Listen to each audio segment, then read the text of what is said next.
ఏమో డబ్బులు తగిలేసి ఎప్పుడు ఆ లాటరీ టికెట్ కొంటారని తిడుతూ ఉంటావుగా. చూడు ఇవాళ నాకు లాటరీ తగిలింది. భార్య: అవునా, మీకెంత వస్తే అందులో సగం నాకు ఇవ్వాల్సిందే. నేను మా పుట్టింటికి వెళ్ళి కొన్నాళ్ళు ఉండి వస్తా. భర్త: నాకు వచ్చింది 100 రూపాయలు. ఇదిగో ఈ 50 తీసుకెళ్ళి నీకు నచ్చినన్ని రోజులు ఉండు.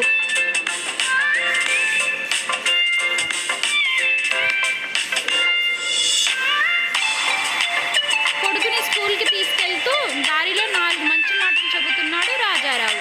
రాజారావు: చూడు బిడ్డ, మనం ఎవరితో ఎలా మాట్లాడాలంటే తండ్రితో మర్యాదగా మాట్లాడాలి, తల్లితో ప్రేమగా, తోబుట్టులతో అభిమానంగా, గురువులతో గౌరవంగా, స్నేహితులతో సరదాగా మాట్లాడాలి. కొడుకు: మరి భార్యతో? రాజారావు: అక్కడ మాట్లాడేంత సీన్ ఉండదు, ఏది చెప్తే అది వినడమే. Please like and subscribe my channel. పేరు మోసిన న్యాయవాది రిటైర్మెంట్ ఫంక్షన్ సందర్భంగా జర్నలిస్ట్ ఇంటర్వ్యూ చేస్తున్నారు. జర్నలిస్ట్: సార్, మీ 40 ఏళ్ల సుదీర్ఘ కెరియర్లో ఎప్పుడు ఓటమన్నదే లేదనుకుంటా. లాయర్: ఎందుకు లేదు,